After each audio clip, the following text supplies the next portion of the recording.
So now, according to the news, you only met the carrier only once prior to Carmen's birthday. Yes, that's true. And it's funny because you say it like you're surprised. Yeah. And we worked with an agency. We don't know how culturally the intended parents interact with the surrogates. We had our son Alvaro through surrogacy in India, and we never met his surrogate until after he was born.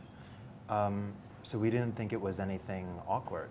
You know, we thought, you know, in Thailand that was normal. You know, we didn't know other intended parents, and we knew a lot of them that, you know, had relationships with their surrogate beforehand. With that said, when there were problems last summer with surrogacy, when it would look like the regulations were going to change, and it was just crazy, we were worried about our child. We were worried about the surrogate, you know, because we didn't know what was going on. We'd wake up every morning and read the news to see what was going on in Thailand because the agency wasn't telling us much at all. We tried to talk to her. We asked to speak with her in Skype. First, the agency said yes, they would charge us, we'd have to pay money, but we didn't care. We said yes, we want to talk to her, we wanted to know we support her, and then we're worried about her. But then, because their office closed, they said it was going to be impossible because everyone was scared to be involved with surrogacy. So we offered to bring her to Spain. You know, we wanted her to be safe, we wanted the baby to be safe, so we offered to bring her to Spain. And she didn't want to. And you know, first she asked what country she would be giving birth at, and you know, we told her Spain. We live in Spain, and she said that she didn't want to, which is fine. It's her decision. We're not going to make her do anything. But she doesn't want to do. Right, obviously, yeah. We're not going to make her do anything that she doesn't want to do. How has the recent news, especially on social media, affected your family? I mean, this whole situation has affected our family greatly. Just in the last week, you know, we didn't want to go to the press. She went to the press with her representative on March 3rd. And we were asked to speak with the press, and we didn't want to. We didn't want to put our family through that. We didn't want to get into, you know, a battle. We wanted to solve things quietly, peacefully, and just go home and be a family. So when a couple weeks she started going to the press, and we started appearing in the press, we decided we needed to do something because along with her representative, they are saying so many things that aren't true. They're accusing us of so many things that we felt we needed to, even though we don't think it's the right thing for our family, unfortunately, we had to do it, you know, to protect our family because they're just making accusations and saying things that aren't true. According to the news, what accusations have been on the news that you deem aren't true? There's so many. So, you know, I had mentioned we offered to bring her to Spain. For some reason, she's saying that we were trying to make her, or we or the agency was trying to make her go to Malaysia or China to have the baby, which I don't know why. That doesn't make too much sense. They've been saying that she's the biological mother, or she thinks she's the biological mother, which you can go to our Bring Carmen Home Facebook page. We posted the information the other day. She's not the biological mother. We have the documents that prove that.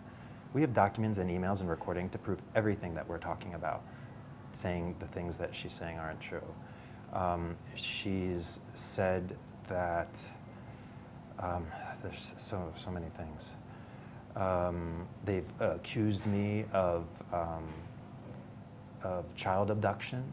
They pressed charges with the police, and that's not true. In the hospital, she signed a release for me to take Carmen. She put me on the birth certificate as the father of Carmen. She says I appeared on January 20th and just took Carmen and left and never let her hold her. That's not true. We put pictures on Facebook of her holding Carmen.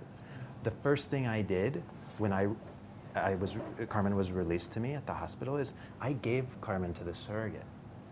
I thought that was the right thing to do. She wanted to hold her, and I think that that's great, and we had no problem with that. We let her hold her.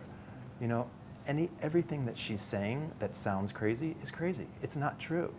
And we have the proof to prove that, and that's why we're here today, to talk about our side. For the past few months, obviously you haven't been working. You've been here. You're here in Thailand with your daughter. How have you been supporting your family for the past few months? I don't know if she's said that, but that's not true. I have been working. I'm very, very lucky that my employer is very flexible and they've been letting me work from Thailand remotely. I work in marketing, so almost everything I do, I can do by meetings in Skype or by email. So I have been working these past couple months. I wish I didn't have to work because I have to dedicate so much time and would like to dedicate all of my time to trying to get out of this situation, but I can't because we're not rich foreigners. We need our salaries in order to support ourselves. You know, and that leads to actually something else that she's saying that's untrue. She's telling the media that, they're trying to take money from people by having a fundraising campaign, that they don't need the money for the lawyers. They don't need lawyers now. Of course we need lawyers. We don't speak Thai. We don't know the laws.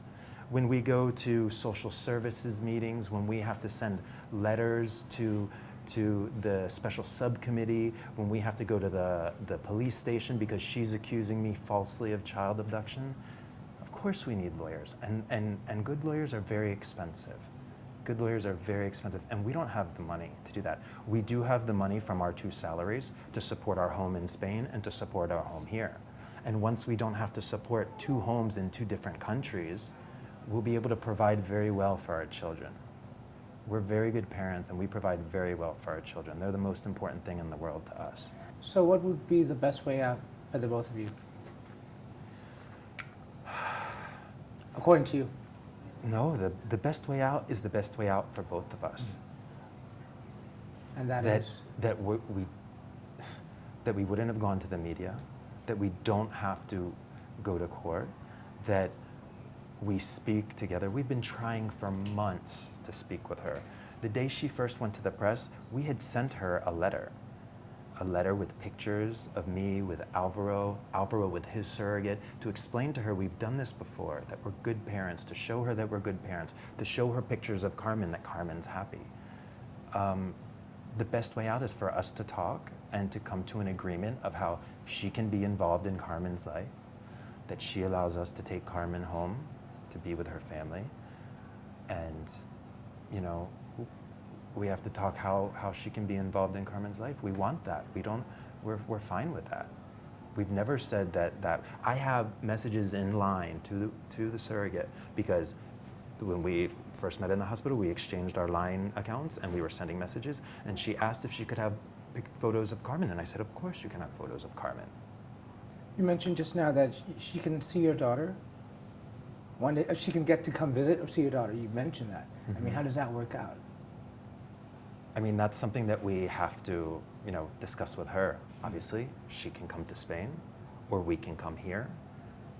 I mean, with the new technologies, we could talk in Skype. We can send her pictures. We can, you know, share stuff in Facebook. Like, there's many ways for her to be involved in Carmen's life. The baby was for us. We're the parents that wanted the baby. She agreed to carry the baby for someone else.